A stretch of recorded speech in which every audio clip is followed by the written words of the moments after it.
Hello everyone, welcome back. In this video, I'm going to show you how to connect AvaTrade to MetaTrader 5 in 2026. For that, first of all, you need to download and install the MT5 application on your device from Google Play Store or App Store. Afterwards, you need to launch your AvaTrade accounts dashboard. There, you are going to get your MT5 login credentials. That includes your MT5 server, the login ID, and your MT5 password. So first of all, you need to copy the server from there. After that, you need to launch your MT5 application. Now tap on the option of Add Trading Account on the home page.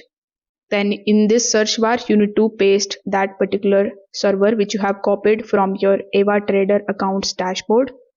So here, when you are able to find that server here in this list, simply tap on that.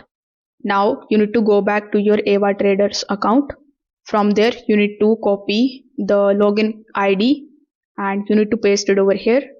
After that, you need to go back and look for the password. Then you need to paste the password over here. Then simply tap on the option of login.